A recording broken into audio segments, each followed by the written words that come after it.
Exercise 15A complete हो चुकी है। आज की क्लास में एक्सरसाइज 15B स्टार्ट करेंगे, जिसका क्वेश्चन नंबर 1 है, इन the figure given alongside find the measure of angle ACD। ये जो फिगर गिवन है, जिसका देखिए एंगल A दिया है 75 डिग्री, एंगल B 45 डिग्री दिया है, इसका एंगल ACD फाइंड करना है। तो अगर किसी भी ट्रायंगल की एक साइड को, माने किसी साइड को अगर हम प्रोड्यूस करते हैं तो उससे जो बाहर एंगल बनता है, आउटसाइड एंगल बनता है, उसको हम एक्सटीरियर एंगल बोलते हैं। क्या बोलते हैं? Exterior angle.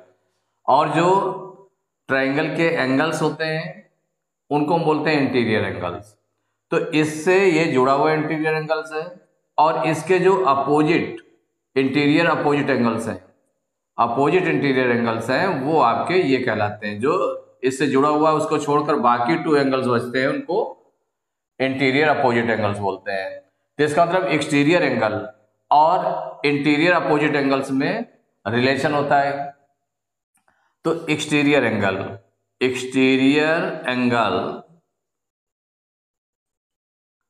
Equal the sum of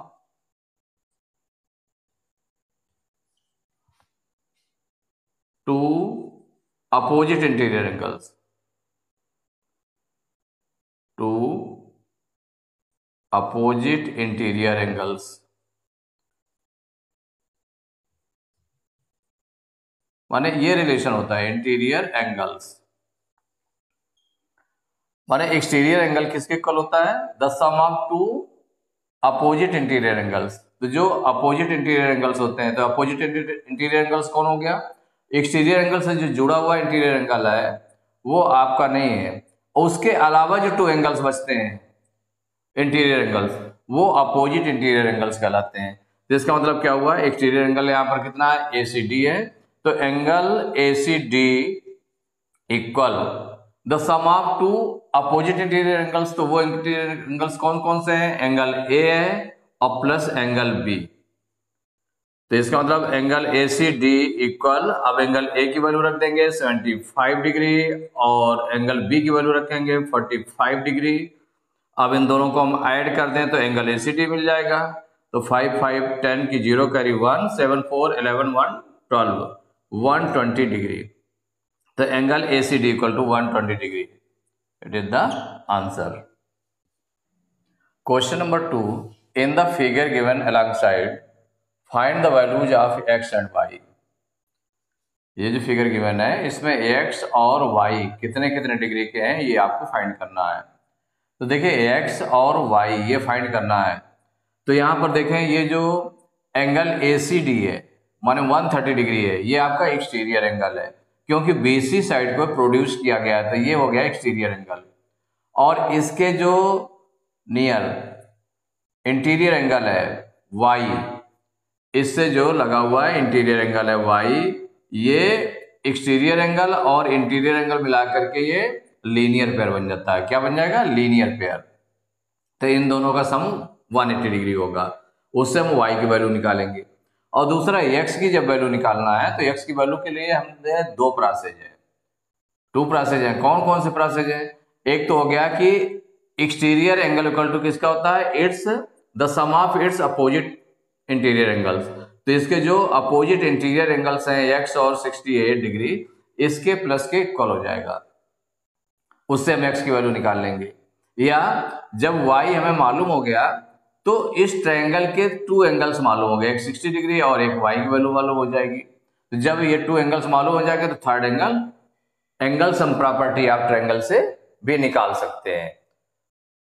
तो इसमें देखिए सॉल्व करना है, तो सबसे पहले हम अगर x को हम निकालना चाहते हैं, x को निकालना चाहते हैं, तो देखिए एक्सटीरियर एंगल किसके इक्वल होता है?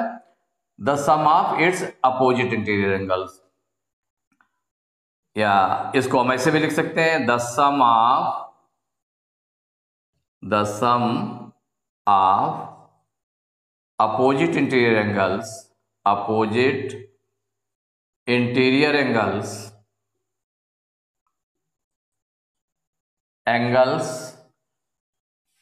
इक्वल हो जाएगा एक्सटीरियर एंगल के। एक्सटीरियर एंगल को हमने बाद में रखा है क्योंकि एक्सटीरियर एंगल मालूम है।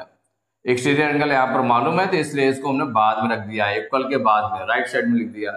वैसे लेफ्ट साइड में भी लिख सकते हैं exterior angle equal to the sum of its opposite interior angles, और ऐसे बाद में भी रख सकते हैं, दोनों साइड रख सकते हैं, किसी साइड रख दें। अब देखिए जो the sum of opposite interior angles, तो ये कौन कौन से हैं? Angle A plus angle B. इसका मतलब क्या हो गया, ये आपको पता है, देयरफॉर क्या हो जाएगा, angle A plus angle B equal angle A C D. Exterior angle यहाँ पर ए सी डी है तो एंगल ए सी डी के इक्वल हो गया। ये अपोजिट इंटीरियर एंगल्स का सम किसके इक्वल हो गया? एक्सटीरियर एंगल के इक्वल हो गया। तो एंगल ए यहाँ पर कितना है एक्स, और एंगल बी है 68 डिग्री, इक्वल हो जाएगा एंगल ए सी डी दिया है 130 डिग्री। तो x इक्वल टू 68 को उधर ट्रांसपोज करेंगे तो माइनस में चला जाएगा, तो 130 डिग्री माइनस 68 डिग्री। तो x इक्वल माइनस करते हैं तो इससे 12 लिया 10, 10 में 8 माइनस करेंगे 2 आ जाएगा, यहाँ 2 बचेगा, 2 में 6 माइनस नहीं होगा तो 12 में 6 माइनस करेंगे तो 6 आ जाएगा। तो 62 डिग्री आया। कितना आ गया? 62 डिग्री। तो ये x की वैल्यू हो गई, एक वैल्यू निकाला है x की वैल्यू 62 डिग्री। अब हमको निकालना है y की वैल्यू, तो y और 130 डिग्री माने इन एंगल ACD और एंगल ACB में क्या रिलेशन है? ये दोनों लीनियर पेयर है। तो नाउ कौन कौन से एंगल हो गए? Angle ACB plus angle ACD। देखिए ये दोनों एंगल ACB मीन्स हो गया ये एंगल, और एंगल ACD मीन्स हो गया ये एंगल, इक्वल 180 डिग्री। हमने 180 डिग्री के इक्वल क्यों रखा है? क्योंकि ये लीनियर पेयर है। लीनियर पेयर के जो एंगल्स होते हैं उनका सम क्या होता है? 180 डिग्री होता है। तो यहाँ पर एंगल ACB कितना है आपका? y, यहाँ पर y है तो y प्लस एंगल ACD की वैल्यू दी है 130 डिग्री इक्वल 180 डिग्री। तो y इक्वल टू 130 डिग्री को उधर ट्रांसपोज करेंगे तो 180 डिग्री माइनस 130 डिग्री। अब y इक्वल टू हो जाएगा 180 में से 130 माइनस करेंगे तो आ जाएगा 50 डिग्री। तो ये y की वैल्यू हो गई। इस तरह से आंसर हो गया, 2 आंसर से निकल आए। एक x पूछा गया था तो x इक्वल टू हो गई, x की वैल्यू हो गई कितनी? 62 डिग्री, और y की वैल्यू हो गई 50 degree. Question number 3, in the figure given alongside find the values of x and y। ये फिगर गिवन है, इसमें x और y की वैल्यू फाइंड करनी है यहाँ पर। तो देखिए यहाँ पर जो एक्सटीरियर एंगल है आपका एंगल ACD है, और इंटीरियर अपोजिट एंगल्स हो गए x और 32 डिग्री हो गया, और इधर इसके साथ में जो लगा हुआ लीनियर पेयर का एंगल हो गया y हो गया, y और 65 डिग्री। तो यहाँ पर जो सॉल्व करने के लिए है तो सॉल्व करते हैं। तो पहले जैसे x की वैल्यू निकालना है तो ये इंटीरियर अपोजिट एंगल्स हैं, तो द लगा देंगे, क्योंकि since the sum of opposite interior angles, sum of opposite interior angles equal to interior angles equal exterior angle के, क्योंकि एक्सटीरियर एंगल गिवन है तो इसका मतलब है कि हम इसको कहां पर रख दें? राइट साइड में रख दें। तो एक्सटीरियर एंगल यहां पर वैल्यू पुट कर दें। देखिए this is the sum of opposite interior angles, तो ये कौन कौन से हैं? एंगल ए और एंगल बी है। तो angle A plus angle B equal exterior angle हो गया आपका एंगल ACD, एंगल ACD। अब इसमें वैल्यू रखेंगे तो एंगल ए की वैल्यू है आपकी 32 डिग्री, और प्लस एंगल बी की वैल्यू है x equal angle ACD given है 65 डिग्री। तो x की वैल्यू निकालनी है तो 32 डिग्री को उधर ट्रांसपोज कर दें तो 65 डिग्री, और ये माइनस में हो जाएगा 32 डिग्री। अब इसको माइनस कर लेते हैं तो 5 में 2 माइनस करेंगे 3 आ जाएगा, 6 में 3 माइनस करेंगे 3 आ जाएगा, 33 डिग्री। तो ये x की वैल्यू निकल आई। अब y की वैल्यू जैसे फाइंड करने हैं, तो अब y की वैल्यू फाइंड करने के लिए ये जो एंगल ACD और एंगल ACB है इनमें क्या रिलेशन है? Angle ACB plus angle ACD, ये दोनों लीनियर पेयर इक्वेशंस हैं, इसलिए लीनियर पेयर एंगल्स हैं, तो ये इन दोनों का सम कितना हो जाएगा, 180 डिग्री हो जाएगा। क्यों 180 डिग्री हुआ, क्योंकि ये लीनियर पेयर है, तो इसको हम मेंशन कर देंगे इसका रीजन कि हमने 180 डिग्री क्यों रखा है, तो ये लीनियर पेयर है। अब एंगल ए सी बी आपका y है और एंगल ACD है 65 डिग्री, इक्वल हो जाएगा 180 degree. Now y equal 65 degree को उधर ट्रांसपोज कर दें तो 180 डिग्री माइनस का 65 डिग्री हो जाएगा। तो y इक्वल 180 में से 65 माइनस करना है, तो इससे 12 लिया, 10 में 5 माइनस किया 5 आ गया, यहाँ 7 बचा, 7 में 6 माइनस किया तो 1 आया, और ये 115 डिग्री। तो ये y की वैल्यू हो गई। तो दोनों वैल्यू निकल आए, तो अब आंसर डाल दें इसमें। आंसर में हो गया ax की वैल्यू निकली आपकी 33 डिग्री एंड y की वैल्यू निकली 115 degree. Question number 4, an exterior angle of a triangle measures 110 degree and its interior opposite angles are in the ratio 2:3। Find the angles of the triangle. तो यहाँ पे देखिए exterior angle given है, तो suppose करिए कि कोई भी ट्रायंगल आप इसमें लेट कर लें। ट्रायंगल कौन सा है, ABC है, ABC ट्रायंगल है, जिसकी BC साइड को अगर हम प्रोड्यूस कर देते हैं, कहाँ तक प्रोड्यूस करते हैं, D तक प्रोड्यूस कर दिया, तो ये एंगल बन जाएगा एक्सटीरियर एंगल। तो ये आपका हो जाएगा 110 degree.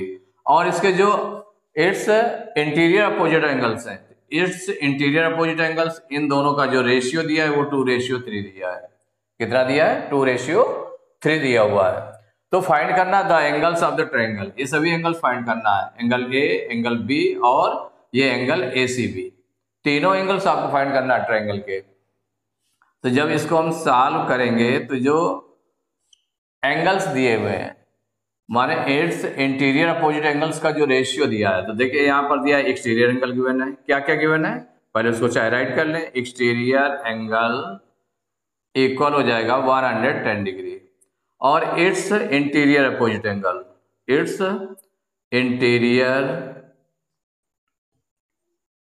Interior opposite angles.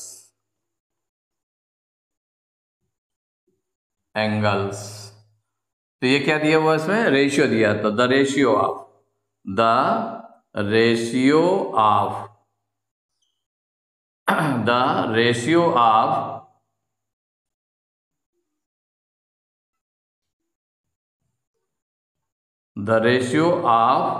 It's या the ratio of interior opposite angles equal to given है 2:3, ये दिया ना आपका, दिया क्या दिया इसमें, आपने इसमें देखा एक्सटीरियर एंगल गिवन है और the ratio of interior opposite angles equal to 2:3 दिया हुआ है। तो जब दिया है तो इसको अगर हम लेट कर लें तो ये इंटीरियर अपोजिट एंगल्स कौन कौन से हैं, यहाँ पर एंगल A है और एंगल B है, तो इसको हम लेट कर लें। जब रेशियो दिया है तो इसमें कोई कॉमन फैक्टर का इसमें मल्टीप्लाई करना पड़ेगा, मतलब किसी वेरिएबल का। तो वेरिएबल जैसे x का मल्टीप्लाई किया तो 2x हो जाएगा और एक हो जाएगा 3x। तो late interior opposite angles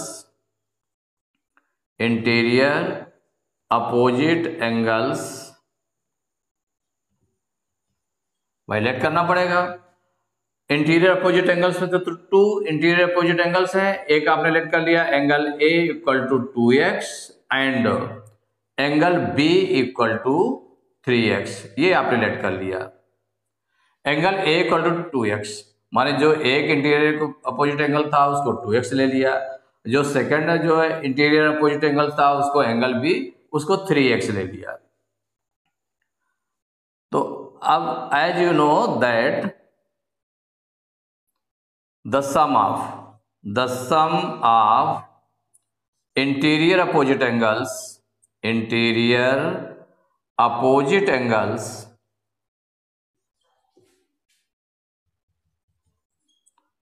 equal exterior angle के, किसके होता है, एक्सटीरियर एंगल। क्योंकि एक्सटीरियर एंगल यहां पर गिवन है इसलिए एक्सटीरियर एंगल को राइट साइड में रखा गया है, सॉल्व करने में थोड़ा सा इजी रहता है। तो the sum of interior opposite angles, तो ये हो जाएगा आपका angle A plus angle B equal exterior angle आपका क्या है, एंगल ACD है, एंगल ACD अब एंगल ए आपका है 2x है यहाँ पर x के फॉर्म में, और एंगल बी आपने लेट किया है 3x, इसके प्लेस पर रख दिया गया है इक्वल टू 110 डिग्री। अब 2x और 3x मिलाकर कितना हो गया, प्लस करेंगे तो 5x हो जाएगा इक्वल टू 110 डिग्री। अब x इक्वल टू 5 को उधर ट्रांसपोज करेंगे तो इधर मल्टीप्लाई में उधर डिवाइड में हो जाएगा, तो 110/5। अब डिवाइड कर लें तो x इक्वल टू 5 1 जा 5, 5 2 जा 10, 5 2 जा 10, माने कितना आ जाएगा 22। माने x की वैल्यू जो आ गई वो 22 आ गई। तो जब x की वैल्यू निकल आई तो इससे एंगल A और एंगल B माने 2 एंगल्स हम निकाल लें इसके। तो कौन सा निकाल लिया आपने, एंगल A कितना लेट किया है, 2x लेट किया है, इसमें x की वैल्यू 22 रखेंगे तो 2 इंटू 22 इक्वल टू 44 डिग्री। और एंगल B आपने लेट किया है 3x, तो इक्वल हो जाएगा 3 इंटू एक्स की वैल्यू हो गई 22, तो 22 3 जा 66 डिग्री। तो एंगल बी और एंगल सी मालूम हो गए, एंगल ए और एंगल बी ये दोनों एंगल मालूम हो गए। एक हो गया एंगल ए 44 डिग्री का और एंगल बी हो गया 66 डिग्री का। अब जो थर्ड एंगल हमारा एंगल ए सी बी है, इसको फाइंड कर लें। तो चाहे इससे हम लीनियर पेयर से भी फाइंड कर सकते हैं, या एंगल सम प्रॉपर्टी आप ट्रायंगल से भी फाइंड कर सकते हैं, दोनों से फाइंड किया जा सकता है। तो यहां पर हो जाएगा आगे angle A C B plus angle A C D equal 180 degree हो जाएगा। तो 180 डिग्री का एंगल क्यों हो गया, दोनों प्लस मिला करके, चूंकि ये लीनियर पेयर है। कैसे हैं, लीनियर पेयर। अब एंगल ए सी बी आपको फाइंड करना है, third angle, plus angle A C D given है 110 डिग्री इक्वल हो जाएगा 180 डिग्री। अब angle A C B equal to 110 degree को उधर ट्रांसपोज कर दें तो 180 डिग्री माइनस 110 डिग्री हो गया। तो angle A C B equal 180 में से 110 को माइनस किया तो कितना आ गया, 70 डिग्री आ गया। ये 70 डिग्री आ गया। तो आंसर्स में जो ट्रायंगल्स हुए, क्या फाइंड करना था, find the angles of the triangle. तो द एंगल्स ऑफ ट्रायंगल कौन कौन से निकाला है भाई। जो एंगल ए निकला है, ये निकला आपका एंगल ए निकला 44 डिग्री, सेकेंड एंगल निकला आपका 66 डिग्री, और जो third angle A C B निकला है वो 70 डिग्री। आपने राइट कर दिया, ये 3 एंगल्स आपके ट्रायंगल के निकला है। तो एक्सरसाइज 15B के क्वेश्चन नंबर 4 तक कंप्लीट हो चुके हैं। नेक्स्ट क्लास में क्वेश्चन नंबर 5 से स्टार्ट करेंगे।